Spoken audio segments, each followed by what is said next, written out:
much. It is indeed a joy to be here. I'm so thankful for the opportunity to chat with you today about what God has placed in my heart, especially as it relates to the issue.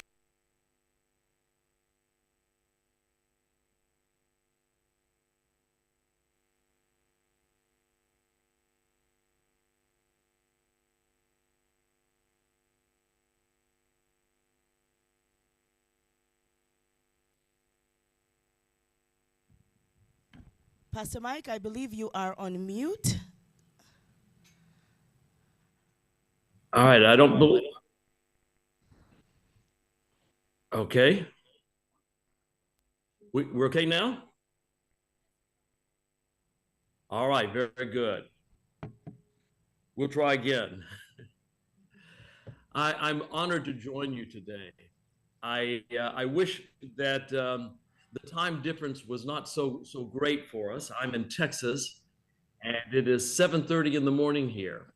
And so it tells you that I really do care for you because I'm retired and I'm up early, dressed with a coat and tie on, and it's going to be 105 today here in Texas. So I am I must really enjoy you and must really like you.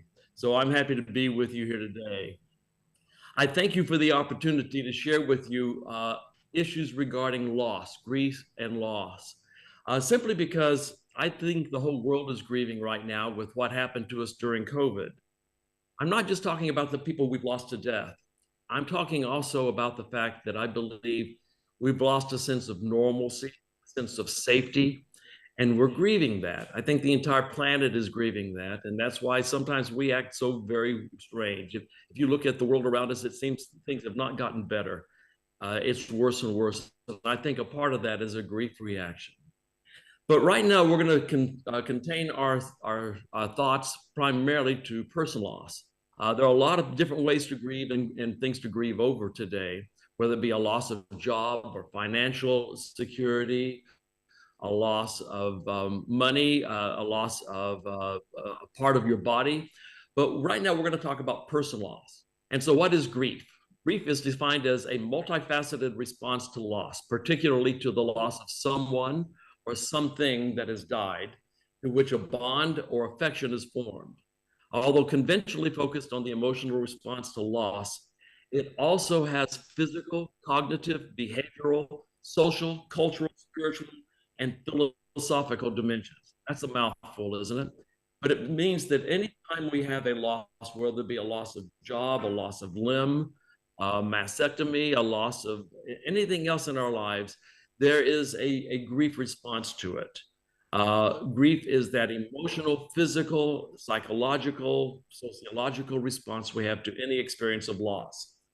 Again, the losses can be a person loss, such as a mate, a child, a partner, a friend, a family. A miscarriage is a loss. Loss of pets, dreams, jobs, careers, identity. Divorce is a loss, and people grieve it. Relationship breakup, just a dating relationship or a friendship. Health loss. If you were healthy and now all of a sudden your health is fragile, that's a loss. Amputation, mastectomy, mobility. People who used to have great mobility and now through an injury or illness are no longer mobile, that's a loss, and people will grieve that. Virility is another loss. And then something as simple as an empty nest. We think of empty nest as kind of a positive thing as our children grow up and move out. And there comes a time when it's appropriate for them to move out, in which they're ready to go. And sometimes we're ready for them to go as well. But even so, that is a loss, and we may grieve that loss of what we used to know, and now what we do know. I'd like to share with you who I'm grieving. The most significant loss of my life came with the loss of Gail Tucker. Gail was my wife for over 40 years. She was my partner in ministry. We did television together. We traveled the world together, doing Mad About Marriage seminars. We preached together, you name it. We were almost inseparable for 40 years. Gail died of pancreatic cancer on April 10 of 2016. So it's been 7.5 years ago that she died. And that was a significant loss for me. It is the most significant loss of my life. I had taught classes on loss and recovery for many years before that. I had done so as a pastor and a chaplain and a counselor. But I'll tell you, when I had this significant loss, it put everything I learned about grief and recovery to the test. I found out that the literature is accurate, but I also found out that it varies from person to person as to exactly what it is like. Um, and there is no such thing really as recovery. To some degree, we grieve the rest of our lives. We will find something that we will refer to as a new normal, a new way of being, but the grief itself will last really for the rest of your life. Some of the symptoms of grieving, normal reactions are things such as, why do I feel out of control? You may feel that, like there's nothing you can control in your life, especially your emotions, your thoughts. I'm so glad it's over. That's after a protracted illness, a long-term illness, where it seems like it goes on, and maybe they go through what we call the Lazarus syndrome, where it looks like they're about ready to die tonight. You call it the family. Next morning, they sit up and they eat breakfast. And so you're on an emotional yo-yo. And when that is over, when that person dies, the initial response may be a response of relief. At least that part's over. Another thing we may experience is why I never knew it would hurt so bad. This is the most horrific pain of your life when this is a very significant loss. The pain is just searing. I feel as if it isn't real, as though you're watching something on television or a bad movie, like it's a dream that you think maybe you'll wake up from. The tightness in my throat, heaviness in my chest. You feel that on a consistent basis with this. It feels like it's just weighing down on you and like you're always on the verge of tears. My mood changes over the slightest things. You can be happy and all of a sudden you can cry over the death of germs in the mouthwash commercials. It doesn't take much to set you off. You can hear a song, you think you see someone who reminds you of your loved one, all sorts of things like this. And your mood changes just quickly and you can't figure out why. You find yourselves going into rages or anger quickly, and you're not sure exactly why. And then the question, what is there left for me to live for? That doesn't mean that you're thinking about suicide. You're actually looking at the purpose of your life. Do I have one anymore? What is that purpose? Why am I alive? I'm easily irritated is another one of these symptoms. It doesn't take much to set you off. Your range of coping has been limited now. Sometimes I feel angry, and you can be angry with yourself, the person who died. If this is a person who died in a hospital, you may be angry with the hospital or the doctors. You may even feel anger with God, which does not mean, by the way, that you've lost your faith. That's a normal reaction. If you want to see anger with God, read the lives of the prophets. They spent half their lives being angry with God simply because they didn't understand what God was doing. Also, I cry at unexpected times. I don't want others to see me when I feel sad. I can't concentrate. Powers of concentration are greatly limited during an experience of loss. I sense my loved one's presence, like hearing their voice. You may even think you see them in a crowded room and you'll do a double take, or you hear someone's voice who sounds like your loved one. I feel like my mind is on a merry-go-round that will not stop. I have trouble sleeping. Somatic disturbances are very common. Some people just sleep their way through grief. Others can't go to sleep. Or you may fall asleep, you go to bed tired, toss and turn restlessly for 2 or 3 hours, finally sleep for 2 or 3 hours, and then wake up still tired but unable to go back to sleep. I don't feel hungry, or I feel hungry all the time. You may go back and forth between those two things. Some people eat their way through grief, others starve their way through grief, and others go back and forth. Neither one is healthy, but it is what it is. It's what we do. I miss being touched. This is especially true if you've lost a spouse or maybe a child that was living with you. You miss that sense of touch, the embrace. Even if this is a spouse and you've slept together in the same bed for many years, suddenly that bed just seems huge and empty as you are alone. I miss having someone to help me make decisions. All these are normal grief reactions.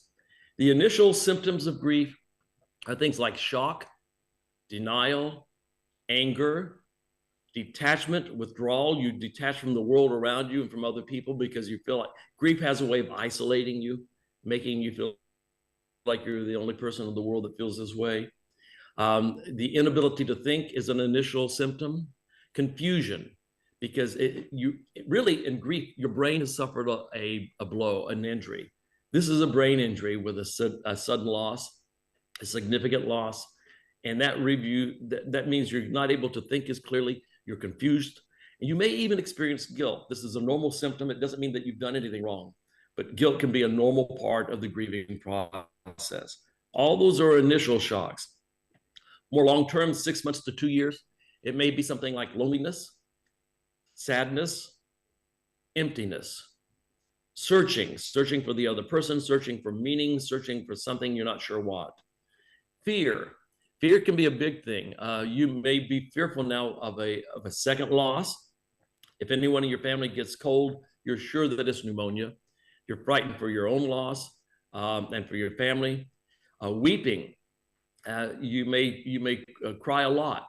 I cried just almost incessantly, and I cried a lot. If you could die from crying, I would have done it, but it's not possible. So, but weeping can be a big part of it. Sighing. Sometimes you find that you're not able to get a full breath of air in your lungs because it pushes this weight down on you all the time. And so people in grief will very often just sigh. And it's a very common thing. Fatigue, always tired, no matter how much you sleep or don't sleep, you will always be tired. Feel chest pains. And if you feel chest pains, it's important to get those checked out because your body is at risk now because of the grief and the loss. But the chest pains can just be the pain of the sorrow, but it's always important to get checked out with that. Jealousy. You can be jealous of other people who have not had the loss. Shortly after my wife's death, I had a speaking engagement in Orlando, Florida, which is where Disney World is. And I was sitting in a restaurant eating, and I saw 2 or 3 tables with people who were obviously grandparents with their small grandchildren with them. And they'd just been to Disney World, or they were on their way to it because they were wearing the Mickey Mouse ears and everything. And that's something that Gail and I had planned to do with our grandchildren. And I was suddenly jealous of these grandparents as a couple who had their grandchildren doing what Gail and I wanted to do with our grandchildren. And I realized that that was not their fault. I mean, but still, that emotion hit me. Memory loss. This is mainly short-term memory, where you will, I talked to one woman who said she was in a room doing something, realized she needed something in the next room, got up, went to the next room. When she got there, she could not remember what she'd come for, which was frustrating. So she turned around to go back to where she'd been, and then she could not remember where she'd come from or what she'd been doing. So short-term memory can be gone. She thought she was losing her mind. She wasn't. She was just grieving. And then just that inability to concentrate. The details will escape you. Your powers of concentration are always short-term. And all of this is normal. I apologize for my cough. I'm in Texas, and we have allergies. And you don't live in Texas very long without allergies. It's a part of living here. Grief is an experience reserved for those who love. You think about that. Only people who love grieve. Those who do not love do not grieve. We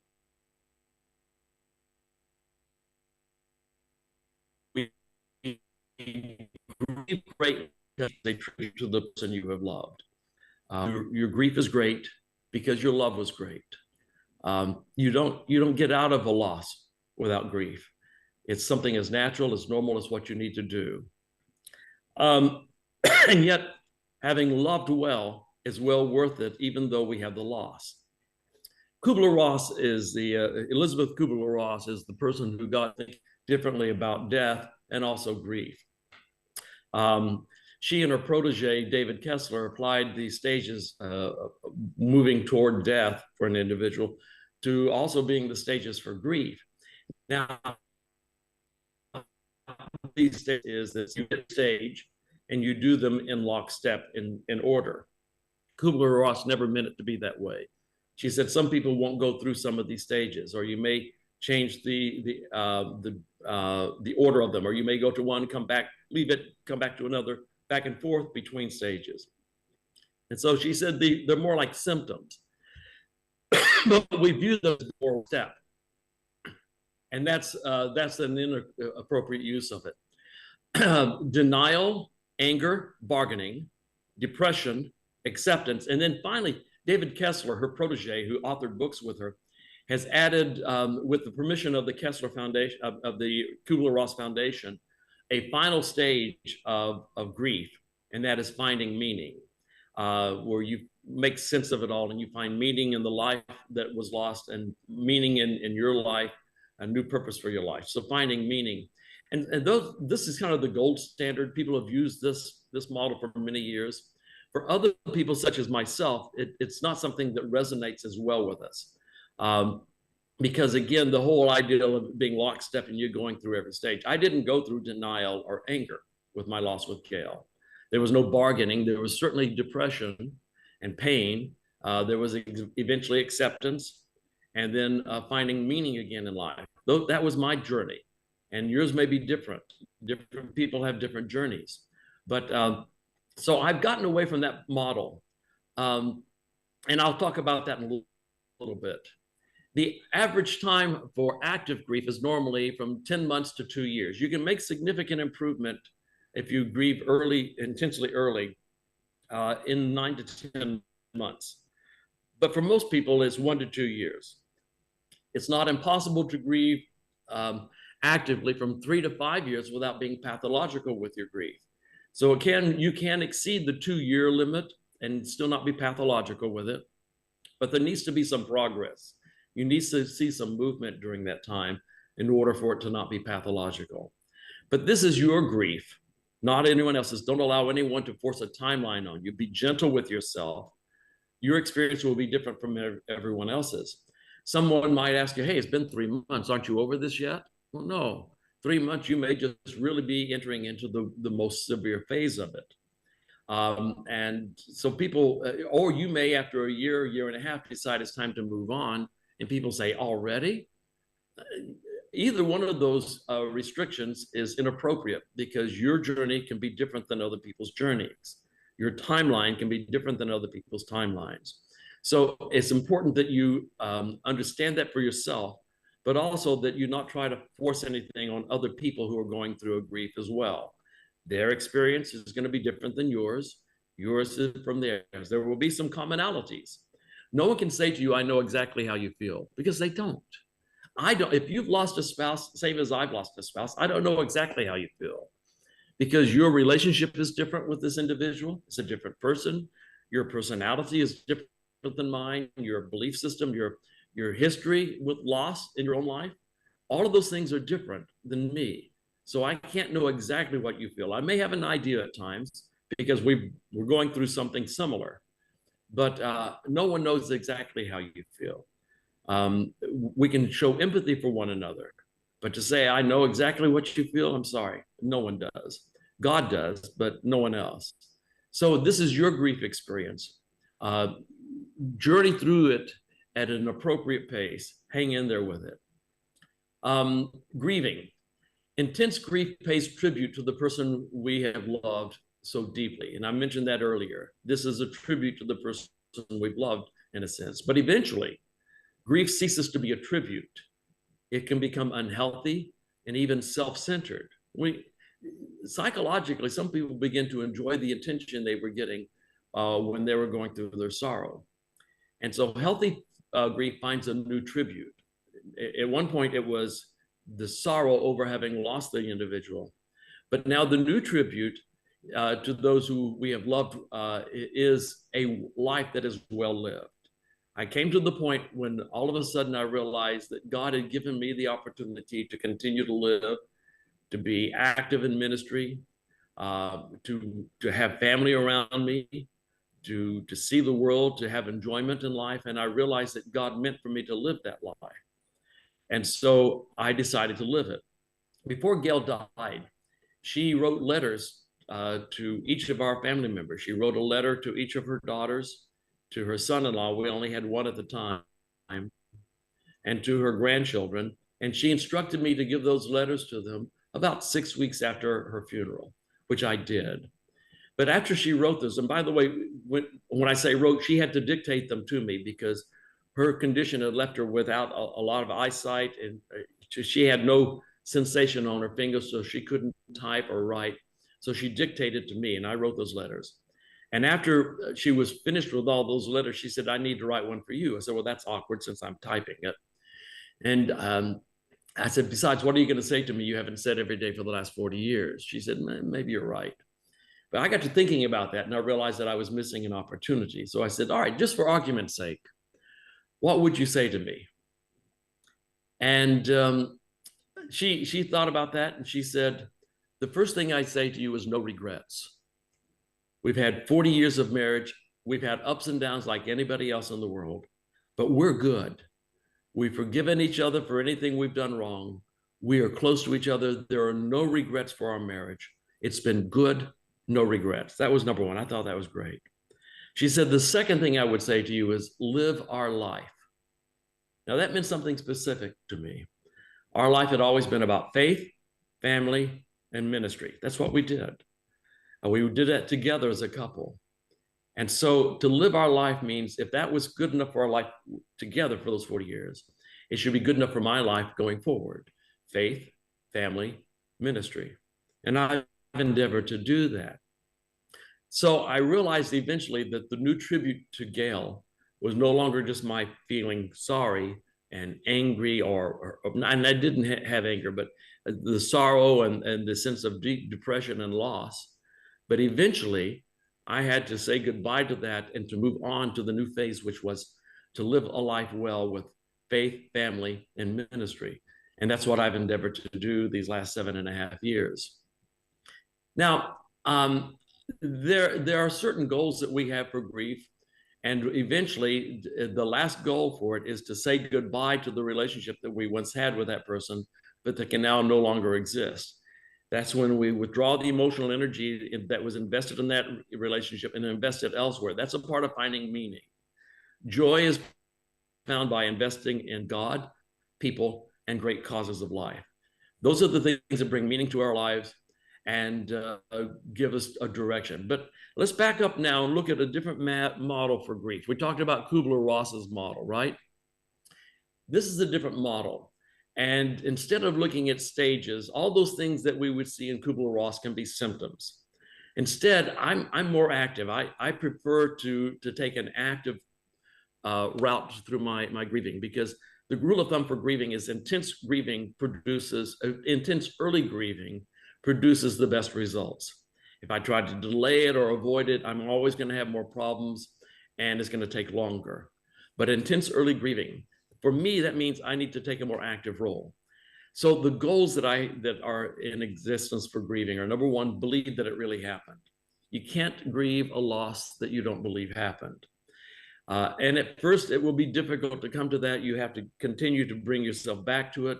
No, I didn't just dream this. She's really gone, or he's really gone. So you have to believe that it happened. And that just means reminding yourself, this is my loss. This is a permanent loss this side of heaven. This is real, and I have to continue to move on. So you believe that it really happened. In fact, if you live in denial long enough, you can eventually get to the point in your denial where you will never come back to reality. I was working as a hospital chaplain when a man came in having had a heart attack, and his wife was there. There was an elderly couple, and they had no family in the immediate area. And he died. And so I brought the wife back to the room in the ER where we had been working on him. And she was standing there. I said, "You can touch him." I said, "He's gone, but it'll be all right." She said, "Oh, he's not gone. He's just sleeping. He'll get up in a bit and we'll go home." I said, "No, ma'am, he's deceased."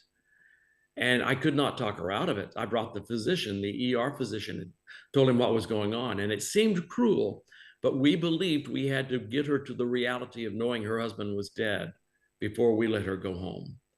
And so he performed different tests. He had her check for a pulse. There was none. He put a mirror underneath his mouth and nose, no breath. He poked him with a pin, a sharp instrument. There was no response, no reflex. And he went through this, and finally she started to cry, recognizing that her husband was gone. It was important, although it seemed cruel, it was important that we do that so that she would not be stuck in this stage of denial, but begin to realize my husband is gone and I need to deal with this. Otherwise, she could have left reality 6 weeks to 2 months or so. It's possible she could have left reality permanently.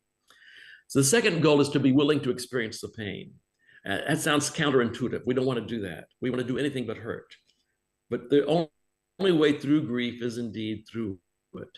You can't run away from it. You can't hide from it. You can't go around it. You can't ignore it. You can't outwork it. You can't outmedicate it. It will eventually catch you. It will get you. We have to be willing to experience the pain.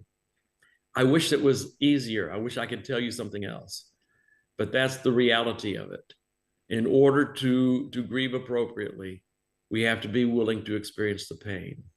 And so remember, the rule of thumb is intense grieving early is that which will produce the best result for you. The third goal is to adjust the familiar environments associated with the person you lost. That happens almost immediately if this is a spouse, because the first night you go to bed without your spouse, you suddenly realize, yes, this is a new reality for me. They were there to talk to and to share things with, and they're no longer there now. And then it may be something as mundane as who takes the garbage out? That's something that he used to do. Who's going to cook? She used to do all the cooking. Paying bills, going to church together. Going to church by yourself now is suddenly a very painful thing. It's an adjustment that has to be made. Days are bad, but for most people, nights are worse. Weekdays are bad, but weekends are worse. And going to church is worse. But the pits come at things like birthdays, anniversaries, holidays, Christmas, Valentine's, you name it. All of those holidays now suddenly become painful because each time we go through those, it's a reminder that we no longer have this individual with us. It's a holiday without the one we have loved. So we have to make those familiar adjustments to the familiar environments associated with that person we lost. Some are unavoidable, and some will surprise you when they come. Say goodbye. Finally, I mentioned this earlier, is we say goodbye to the relationship that you once had with that person, but that can now no longer exist. You don't say goodbye to your love. You don't say goodbye to your memories. That would be unhealthy. What you do is you say goodbye to the relationship as you used to know it, because it was always right here now. You could touch each other. You could talk to each other. It was present. Now that relationship only exists in your memories and in your heart. So we say goodbye to the old relationship and we reinvest in the new one, but we also reinvest in things that bring us meaning, because that old relationship was a part of our identity and it gave us meaning and purpose for our lives. Now we find new purpose and new meaning. I taught this at regular grief recovery classes that I used to teach when I was a hospital chaplain. And we were having large audiences, 1 to 2, maybe 300 people would come to these meetings. And I remember there was one woman who I saw at it was a 5-week series. Every Tuesday night for 5 weeks, I would teach the class. And then the next quarter, I would do it again. This woman came seated next to someone, and she looked angry throughout the whole thing until the last meeting, when she started to a new expression came across her face. And I didn't get to talk to her, but I noticed that the next quarter she was back, but now she was sitting next to someone different. And the following quarter, back with someone else different, and the following quarter.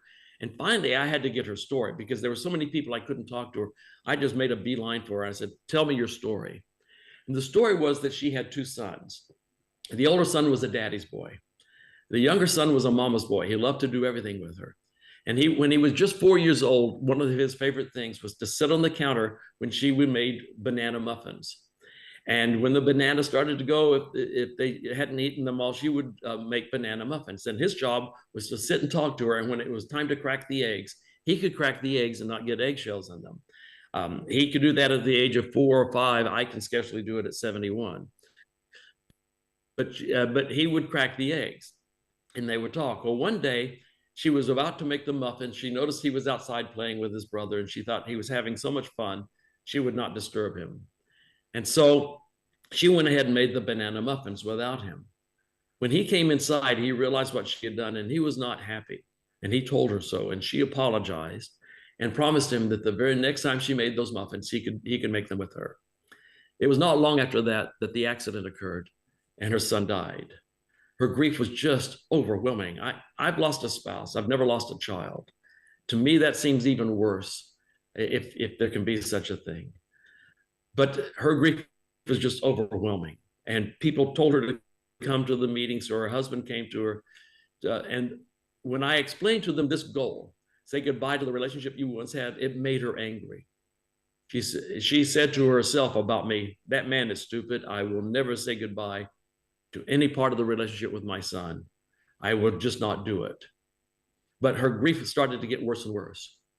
Finally, one night, she couldn't sleep. She was up walking through her house, crying. And she walked into the kitchen and happened to notice the bananas, and she took them down without thinking and started to make banana muffins at 3 a.m. And then when she came time to crack the eggs, she suddenly realized what she was doing. She realized that this was the time her son was supposed to make these muffins with her, that he was supposed to be cracking these eggs. And on this earth, as we know it, he would never again crack those eggs with her and never again make those banana muffins with her. And that sense of pain just overwhelmed her. And she thought it was going to crush her. And finally, in desperation, she remembered what I said. And her belief system, what she did, she looked to the heavens. She said, Johnny, I want you to know I love you with all my heart, and I always will. But on this earth, as I know it, I will never again make banana muffins with you. And I must say goodbye to that. I say goodbye to you as my banana muffin making buddy. Goodbye. And she just started to weep profusely, just almost uncontrollably. But she said that next morning, she began to feel better and she made progress. And then she said goodbye to another part of the relationship and another, and began to feel healing as she went through those phases and saying goodbye to this part of the relationship and that part of it, withdrawing that emotional energy. And how she reinvested her energy was this. Then whenever there was someone in her church or at work or in her neighborhood who had a loss, she would wait. She'd wait till everybody went home and all the cards and the letters and all the food quit coming. Wait till after the funeral, and now this person was alone. And then she would make banana muffins, and she'd take them and knock on the door. She said, I've got a gift for you. It's banana muffins, and there's a story behind the muffins that I'll share with you when you're ready. And then eventually she would tell the story of her son. And then she would not invite them to go to my grief classes. She would pick them up and carry and drive them there and sit with them week after week after week. And every quarter she was there with someone else. She had taken the most horrific loss I can think of, the loss of a child, and had decided that she would, instead of just being morose the rest of her life, she would reinvest herself. And she reinvested in people who were grieving. That's how she found new meaning and new purpose for her life. Now, there are activities that will help you through these four goals of the journey of grief. The four activities that I encourage you to engage. In fact, if you forget everything else I say, and you just do these four activities, the chances are very good that you will grieve appropriately. The first is to think. Take a memory trip through the house or other areas, remind you of the deceased person. Think the thoughts fully when they come. Think happy thoughts, think bad thoughts. Think, remember the happy stories, but also remember the sad stories, the conflict. Remember it all. Think it fully, and not just remember the story, but remember your emotions then and your emotions now. Allow your mind to review this process, and don't withhold anything from it.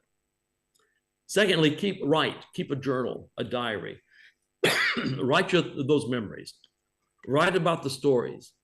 Write the things that you remember, and also write what you felt then and what you feel now.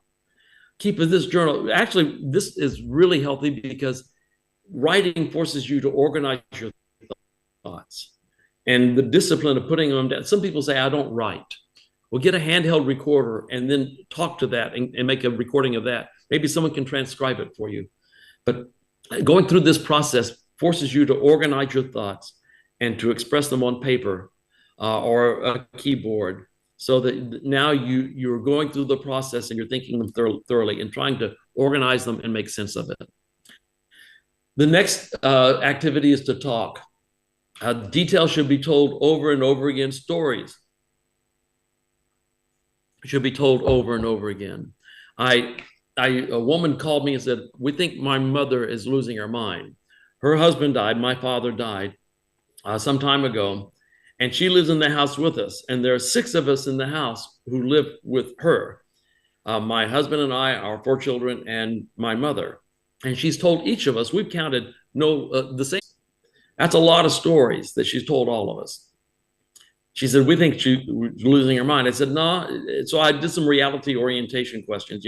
She know her name, the president, the days of the week and what year and that sort of thing. And yeah, she knew all those things. I said, I don't think your mother has lost her mind. I think she's grieving. She has a need to tell the stories. And if you want to help her, listen to the 7th and 8th time, and eventually she'll quit telling the stories. Listen to the stories as long as she wants to tell them, and ask her for details. But also ask her about the feelings, the emotions she had then, the emotions she had now. So talk about those things. Talk about the immediate loss, move back through your total relationship with the person, express the deep feelings, even those that may be negative. And you remember if you're grieving, remember all those people who said, if there's anything I can do for you, just let me know. Just tell me, I'll be happy to do it. Call them up. I need 30 minutes of your time. I'm going to bring some Kleenexes, and all I want you to do is sit there and listen to me tell stories. Nod your head. Don't try to fix me. Don't tell me I'm right, I'm wrong. Don't tell me anything like that. Just listen. Empathize with me. Hand me a Kleenex, and when the time is up, you can hug me, and I'll let you go. But I just want you to know that it's important that I tell the stories. That's what I want you to do for me. And some people will say, anything but that, I can't handle it. That's fine. Find something else for them to do. But some people will be that kind of a friend. They'll just come and listen to you tell the stories, and that's healthy. And then finally, the last activity is to weep. Don't hold back the tears. There's some cultures where weeping is natural and seen as a normal expression of pain and grief. Other cultures, my own white middle-class Americans, is rather stoic. And that's not healthy. It is better to be expressive of that pain, and to be expressive through the tears and through the talking and the sharing of the emotions. Some cultures are very uncomfortable with that. When I was a hospital chaplain, I remember there was an African-American family that came in whose mother was having a heart attack. It was pretty obvious to most of us that she would not make this. It was late at night, and there was a large family, and I could tell they were very expressive. They were touching one another, so it was a healthy family. They were expressing their concerns and their fears. And I looked at the staff on duty in the ER, and they were all white. And so I said, listen, when this woman dies, as you're telling me she's going to, and I share this with the family, they're going to be very expressive of their grief. They're going to be loud, and they're going to be expressive. I said, if you're not comfortable with that, you need to cut us a wide swath, because it's healthy, it's normal, and I'm going to be right there with them. That's my job. But you need to be aware that this is going to happen. Well, the eventual happened. And so we told them what was going on. And I took the family back, and there was a lot of crying and weeping. And I looked around, and the staff had just disappeared, man. They were not comfortable with that. But I was there with them because I knew this was healthy. This was right for their culture. It was a healthy thing to do. It's right for all of us if we can get past our cultural barriers and cultural norms. Be expressive of your pain. It's not a sign of weakness. This is healthy. Give expression to that pain. And those cultures that do that, Hispanic cultures are another one that are more likely to give expression to pain. That it varies from culture to culture, but it's important that you give expression through weeping. So those are the 4 activities: think, write, talk, and cry. If you can do those 4 things, chances are you'll be healthy. We come back to the rule of thumb. The rule of thumb is for grief is the sooner you engage in intense grief, the sooner you get better. The longer you wait, the longer it takes, and the more difficult it becomes. Intense early grief is the key for a healthy adjustment to any loss. And that, again, is counterintuitive. We do not want the pain. We don't want to experience it, but it's necessary. It's important that we go through that. There is no shortcut. I practice something that I call leaning into the pain. Now, this is, again, it will seem crazy to some of you, and that's fine. Don't do it. But it was something that helped me. Since I know intense early grieving is important, I decided to take a different path at times with my grief. There are certain things in life that you know that the first time you do this is going to be painful. Going back to church is painful. For me, preaching again was painful because she was always by my side. She would travel with me, and so it was kind of a shared experience, even though I was the one preaching. Doing a marriage seminar would have been really difficult. Birthdays, anniversaries, holidays, those kinds of things. So I decided that I would identify some of those things that eventually I would have to do, and I would do them earlier than I absolutely needed to in order to, because grief is a bully. It will surprise you when you least expect it. It will knock you down, knock you around, and it will just shock. Part of the pain is the shock that, oh, I didn't realize how painful this would be. I tried to anticipate that and to engage in that process earlier than I actually needed to. One example of that is we used to enjoy to take vacations together, Gail and I, and there are 2 types of vacations we would take. One is a cruise. Now we cruised, we didn't have a lot of money, but a lot of our vacations were someone would ask us to speak on a cruise. And so we would get a free cruise and speak for a little bit while we're on board and then just enjoy the vacation. So I took a cruise by myself and I booked it. And I went by myself and I cried the whole time. But you know, in doing that, I did that earlier than I needed to, and I reclaimed cruising for myself. I can still go on cruises now. I think of her, but the real pain of it was experienced that first cruise, and I did it on my timeline. Another thing is the first time I preached, and I kept a camp meeting appointment very soon after her death. My staff, the people who worked with me at Faith Today provided security for me because I didn't have the emotional resources to share with anybody. I could stand up and preach and get out, and that's what I did. They helped make sure that I could do that. Another vacation we took is we would like to go to New York City. And so I went to New York City by myself, and I cried the whole time. I enjoyed some of the cultural events there and things. And cried, but I reclaimed it for myself. It's a city I can go to now and enjoy the cultural settings in New York City. I call this leaning into the pain. Knowing it's going to be painful, I do it on my time, if at all possible. I always give myself an easy out if it becomes too painful, but I try to lean into that pain to experience it earlier rather than later. I don't try to avoid it. And not everybody can do that, but for me, this was an important thing. And I think it helped with my eventual ability to move on and to experience something different and better for my life. Here's some interesting quotes about moving on and about life in general.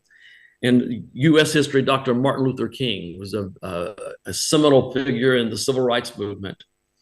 And he said, if a man has not discovered something that he will die for, he isn't fit to live. In other words, life has to be something bigger than yourself. I think this quote is especially apropos when we talk about reinvesting our lives in something or someone else. where we move beyond where we have been into a different phase of life where we reinvest. And always the best investments are in God and in people and in great causes. And that's what Dr. King was talking about. So when it's time to begin to move forward with our lives through the grief process, we reinvest in others. I've reinvested in ministry and my faith and my family. And eventually I remarried. And so that's all a part of my reinvestment. Remarriage isn't for everyone, but it was for me. Jasmine West says, the source of one's joy is also often the source of one's sorrow. So if you are experiencing pain and sorrow, it means that this was something that gave you joy at one point. If it's your health you're grieving, that was a source of joy and personal identity. The loss of a friend, a child, a loved one, a spouse, that was a source of joy. And now it's also a source of your sorrow. It's just stating that which I guess we always known intuitively. I'd like to speak for a moment about men in grief, especially widowers. This is something I can speak to with some intelligence, not just from the literature, but from personal experience.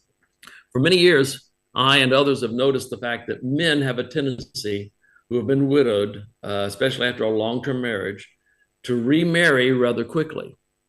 I always wondered why that was. I think I know now. Most men of long-term marriages who lose a spouse remarry within 10 to 15 months. I don't know if you realize that, but over half of them will remarry within 10 to 15 months. Most men, if they've ever experienced intimacy, they do so with their spouse.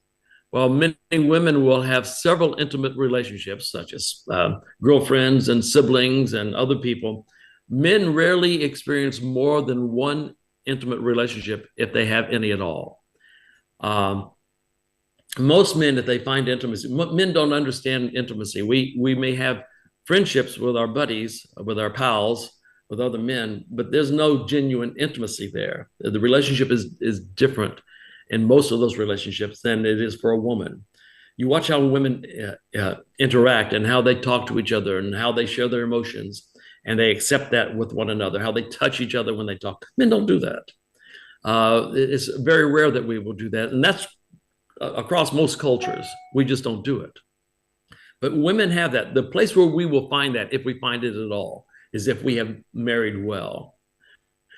So when you lose that intimate relationship, because that individual, the only genuine relationship of intimacy you've had, dies, most of the joy and the meaning of your life has come through that intimate relationship. And so when that relationship is gone, it means that most of the joy and meaning of your life tends to be gone as well. And so that's why men tend to remarry and remarry quickly, because they realize, all right, I'm still alive. I've got energy. I want to experience life. What I had was so wonderful.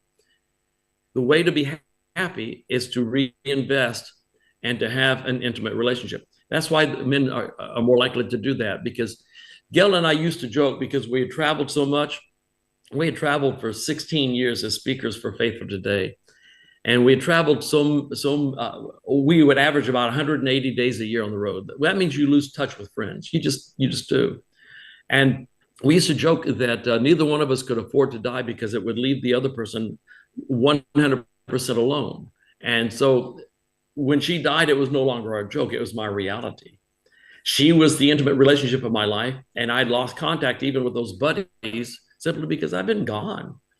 I just hadn't been home. There was no time to build the relationship. And so I realized how totally empty I was, how it is when it comes to relationships other than my Heavenly Father. There was just a brokenness and emptiness there that just did not seem to be able to be filled by anything. So life investment, remarriage can be a valuable tool for some people. It's not for everyone, but reinvestment is for everyone. But remarriage may not be for everyone. Life investments give meaning to life. And if you're expecting that this marriage is going to make you happy again, you need to find happiness apart from the marriage. And then the marriage can add to it as you find intimacy. But a life without meaning is a life without purpose. And life without purpose is a life that is not worth living. Genuine meaning and value from life comes from living our life on purpose. We live for others. We live for God. We live for those great causes in our life. That's the life that has value. That's the life that has meaning. That's the life that will move us forward. Joy, we want joy in our lives, but joy is a byproduct of a life lived for something bigger than yourself. A great cause, the cause of spreading the gospel. That's a wonderful, wonderful cause. The cause of compassion, to reach to others in pain and to find some way to alleviate their pain. Jesus, one of the signs of a true follower of Jesus Christ is the compassion we have. By this, they shall know that you are my disciples and that you have love one for another. And one of the chief characteristics of genuine love is compassion. Do I feel others' pain? Even if this pain is self-inflicted, a lot of our pain is. Doesn't matter. If it's pain, it's pain. Do I have empathy for them? And if I have the ability to help relieve some of that pain, and am I willing to do that? Am I willing to take the chance and to work actively for others to relieve their pain? That's where joy comes from. It's a byproduct of doing that, of working for those great causes, to caring for my children, my grandchildren, the people in my life that are important to me, the people around me, and the great causes. Joy comes from a purpose-driven, meaningful life. It's not in what we possess. It's not in the thrills that we find. Those things can be fine, but it comes from a life that is lived on purpose, a life that is lived with meaning, a life, as Martin Luther King said, that is lived for something bigger than yourself, something other than you. Now, here's a little self-quiz for you. If you've had a loss and you're going through this experience, it's something to ask yourself. What areas of life before my loss are there that I should retain? There are certain areas of your life that my wife, Gail, said, live our life. Faith, family, ministry. Those were the three things. Those three things needed to be retained. And then the second question is, what areas of my life should change? So there are certain things about me that I wanted to retain, certain traditions, certain practices, and the major purposes from my family, obviously, the investment in my children and grandchildren, my son-in-law, now two sons-in-law, because my other daughter is married. And I have remarried. And so now that's another individual, and she has a daughter. So all of that is a part of my investment of people. So that investment needs to be retained, but other things need to be changed. There's certain maybe traditions that the two of you had. Any new relationship may have different traditions. I knew a family that had a tradition for the American holiday Thanksgiving, that their mother lived just down the street from them. And so everyone went to her house. That was kind of the law of the Medes and the Persians. You had to be at Mama's house for Thanksgiving. And she ruled the family with an iron fist. So that was their habit. But when she died, this family was grieving, and the woman, her daughter, called me up. She said, well, Mama's gone and we haven't sold her house. Should we go to her house to have Thanksgiving? I said, absolutely not. She's gone. That tradition must change. Start a new tradition. The tradition you start may be only last 1 year. That's fine, but it's yours. And it can break the ice, and then you find a new tradition that is meaning for your family. They did something different that year. The following year, they did something even more different, and that's what they retained for the rest of their time as a family. So some things change and some things remain the same. You have to identify, okay, but if this goes on month after month, year after year, you've created a shrine, and that's unhealthy. That's got to change. Eventually, you have to go through the clothes and give them away or sell them. You have to go through possessions and sort through, give some to people who may want them, family members, and the rest discard in one way or another. And the room repurposed. Otherwise, you've built an unhealthy shrine to someone. And so it's better to repurpose those things to move forward. Some things change, some things remain the same. That's a part of the self-quiz. What life investments gave meaning to my life? And so you have to do that self-assessment for you to make my faith a stronger life investment. A lot of people talk about revival and reformation today. Understand this, that every genuine revival that has ever occurred on the face of the planet has begun not with a change of behavior, but with a falling in love with Jesus. A fresh falling in love with Jesus produces the changes. Any changes that are necessary in our behavior result from a fresh falling in love with Jesus. That's where it comes from. So people who try to start revival by changing behavior and focusing there are focusing the wrong place. It's always a relationship of love. And so how can I fall more deeply in love with Jesus? What can I do today to have a deeper love for God?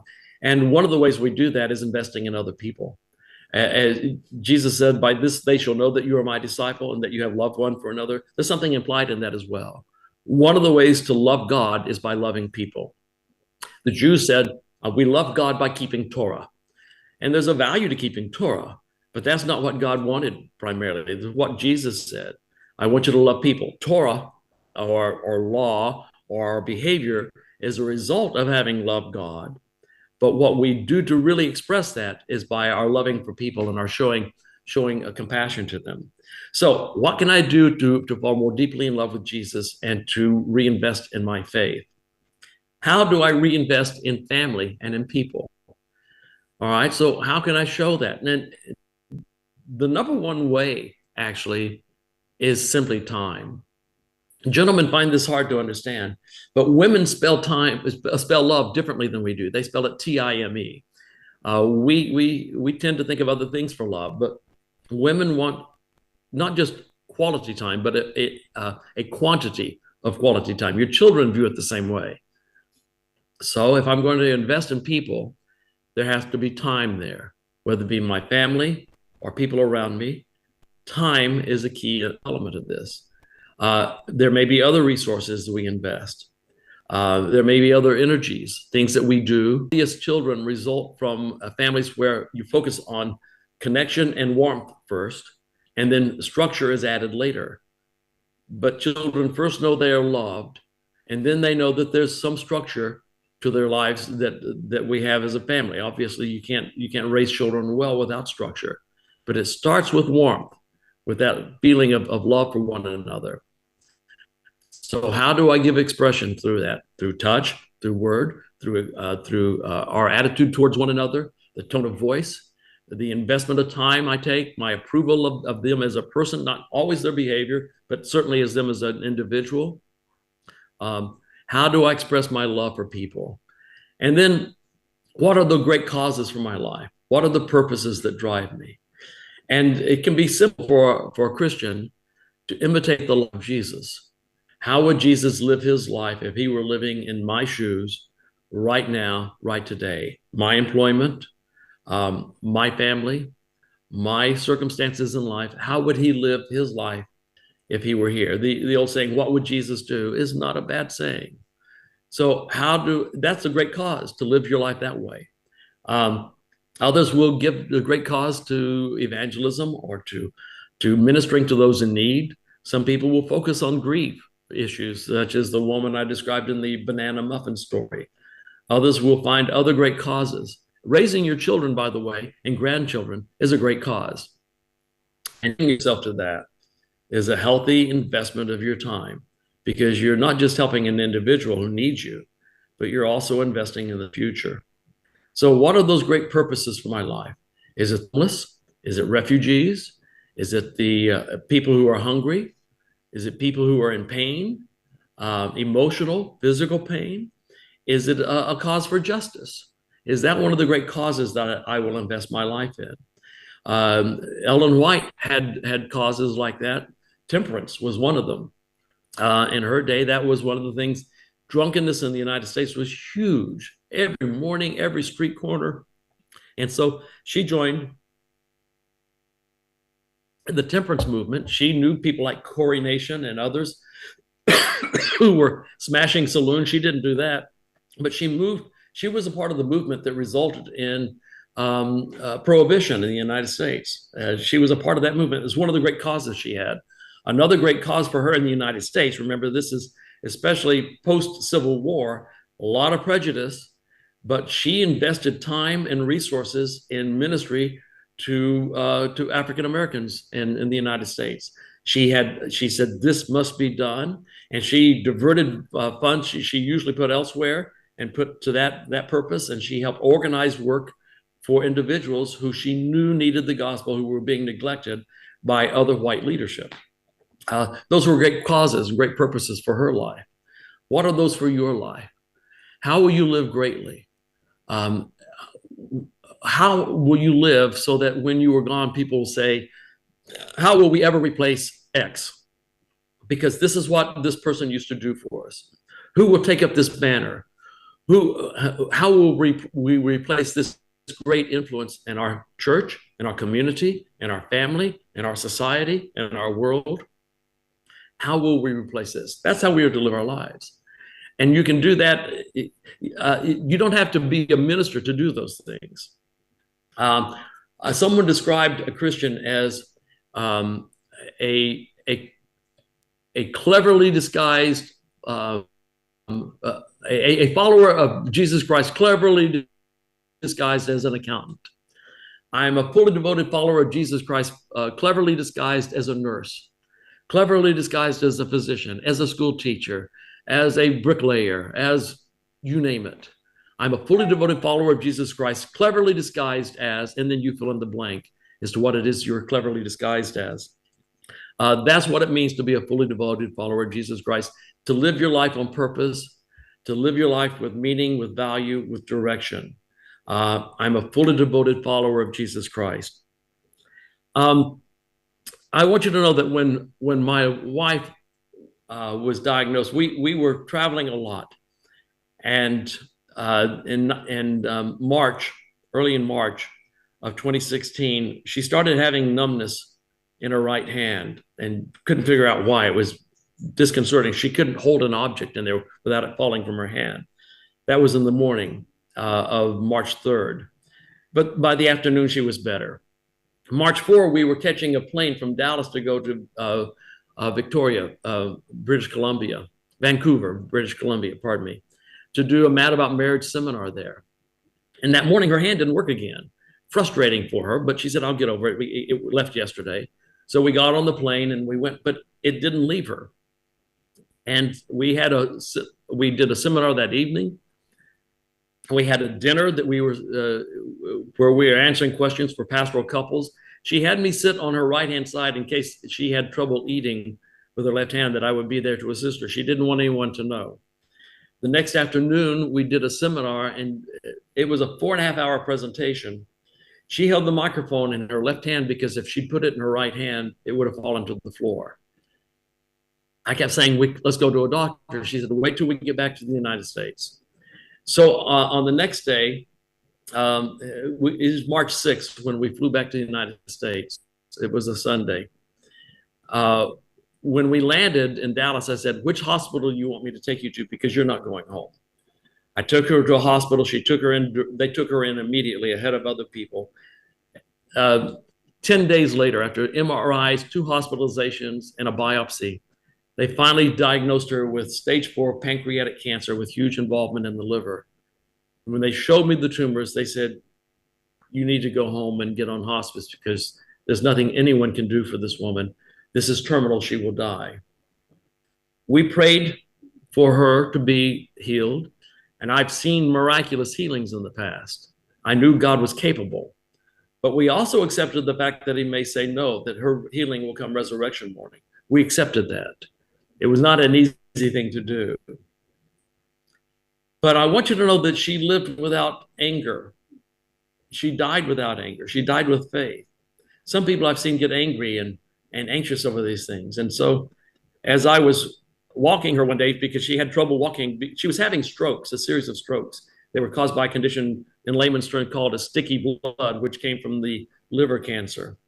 So I had to assist her when she was walking because her eyesight was gone, her sense of touch was gone. And she needed help with balance. But we were walking in the complex around our condo. And I began to ask her, I said, "Are you angry?" She looked at me like I was from Mars. She said, "Angry? Why would I be angry?" She said, "I've had 60 years of immaculate health." She was 60 years old at the time. And some people never know a day. "I've had 40 years of a marvelous marriage and ministry, and some people never know that." She talked about her friends, her family, her children, her grandchildren, her extended family. She said, "Should I be angry with God that all of that lasted only 60 years and not 70, 80, or 90? She said, to be angry with him over that would be to be ungrateful, and I won't be ungrateful. I'm grateful to him for what he's given to me." And that's how she died. She never once lost that faith. She never once lost her courage. She was thinking of others, and her gratitude was to God. She was able to die that way because she had lived that way. If I had been the one who had died, I'd like to believe that she would have grieved me in much the same way I've grieved her, because that's how we lived. She would not have had the anger. She would have been grateful for the relationship we had, because that's what I experienced. Early in life, I used to be angry about losses, but I realized that my theology was wrong. I preached one thing, but I was expecting that God would treat me better because I'd been so good to him, right? Which is fallacy. It's ridiculous. And I couldn't believe that I even thought that. But for a time I did. And so that's where my anger came from. When I recognized that and confessed it to him, I said, "Please make my lived theology congruent with my preached theology." And when Gail became diagnosed, I realized that I was not angry. God had performed in me what I wanted him to, what I asked him to. There was searing pain, but no anger, just gratitude.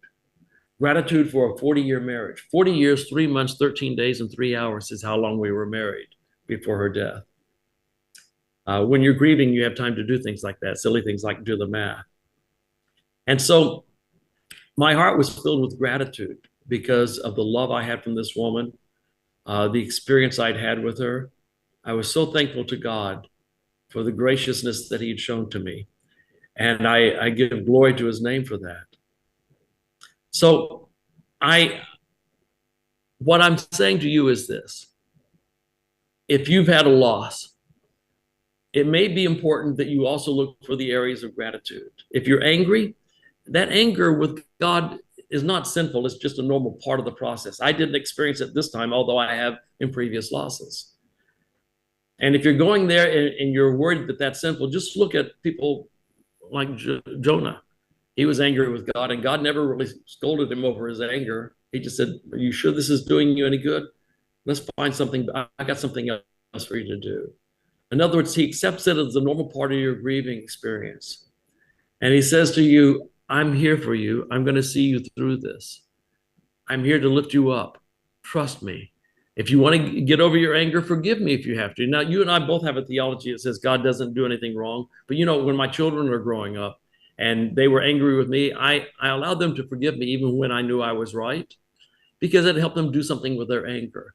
God's a better parent than I ever was. And he'll allow you to do the same thing. Say, "Forgive me if that's what it takes to get you over this. And let's move on. Let's forget it. Let's move on so that you can have a happier life." That's what he does for you today. So accept your anger as normal, not sinful. Forgive God and trust him, and you can move beyond that. Whatever it is you're going through, recognize that he is there for you. Some people have a temporary loss of faith when they're grieving. Again, that's a normal process. It doesn't mean that you've lost, just as a part of the brain injury that you suffered. And that's normal and it's okay. Usually faith will return. I encourage you to read uplifting, faith-filled material, short material, usually that focus on the love of God and his grace toward us and compassion towards others. As you begin to read that, the Desire of Ages is perfect material for that, but there are others as well, Steps to Christ. But other authors that are outside of our denomination who write wonderful faith-filled stories, and those are good things to read as devotional material. It's not a time for heavy doctrine or end-time prophecies. It's a time for falling in love with Jesus and letting him comfort you to move forward. I just encourage you that your loss is real, the pain is real, The sorrow is not a sign of a lack of faith. It's a sign of being human. You are human.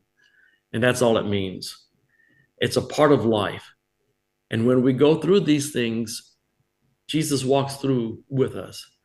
There's an old poem about footprints in the sand, how I noticed that throughout my life, it's been two sets of footprints, me and Jesus. But when I was in the darkest moments, there's only one set of footprints. Why is that? And the response in the poem says, Jesus says, well, that's when I was carrying you. So it was his footprints.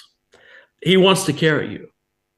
He wants to lift you up and carry you through this whole process. He has me, and he's put me on a footing where it's different. I'll continue to grieve the loss of my wife, but he's also said there's a new normal for your life, and you can reinvest, you can minister, you can love, you can live again. Your life is not over.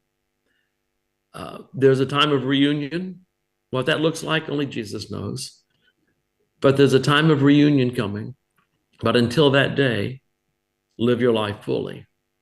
You have a life to live, love, give, invest, and move through it.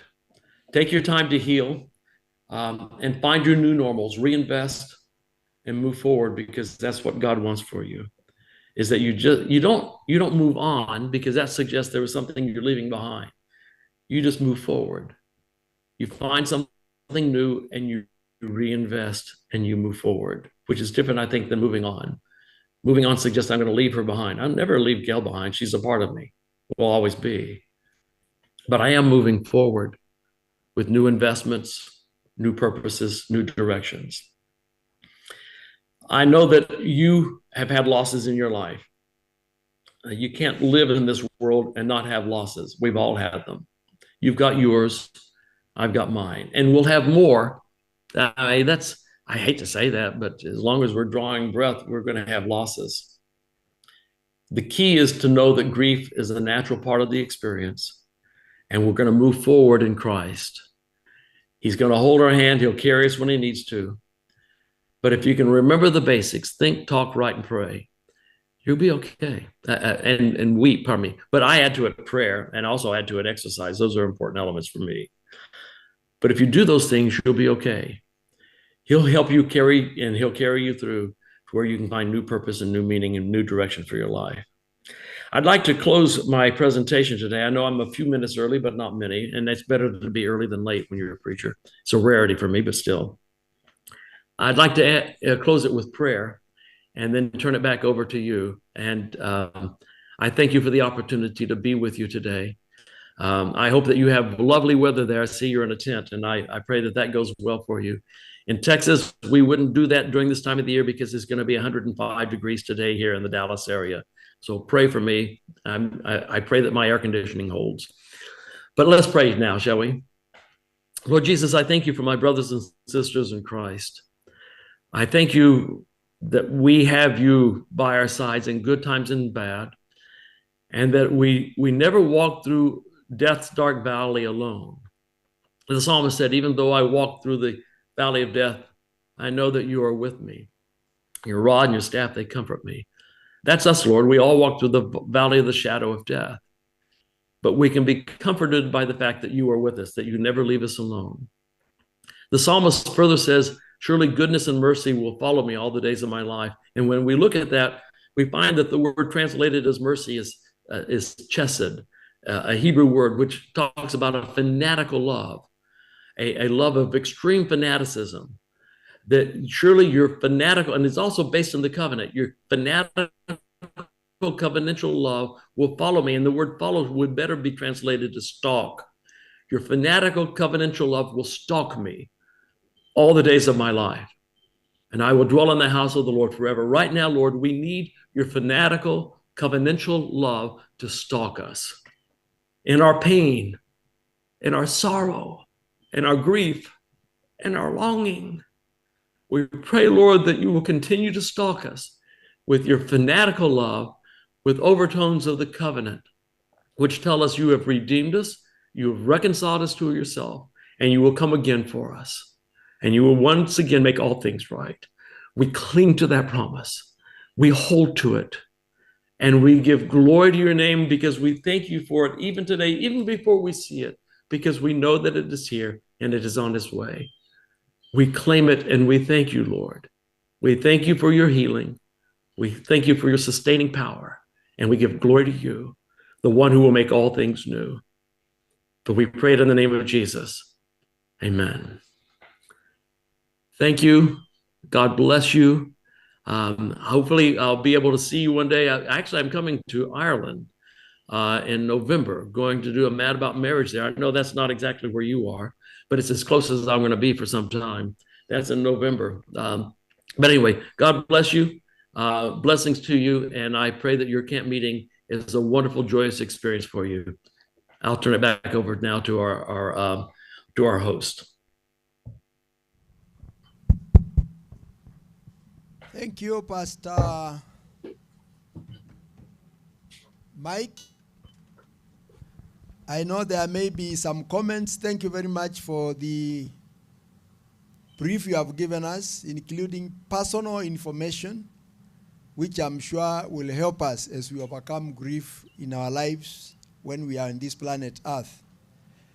I'm sure there could be one or two questions, comments from the members for the pastor to be able to give his opinion, if any. Yes, you can come forward.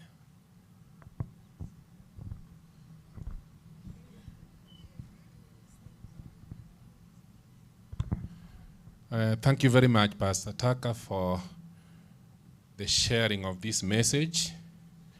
And indeed, the testimony about your own experience, which has helped us in various ways because we each have experienced our own losses.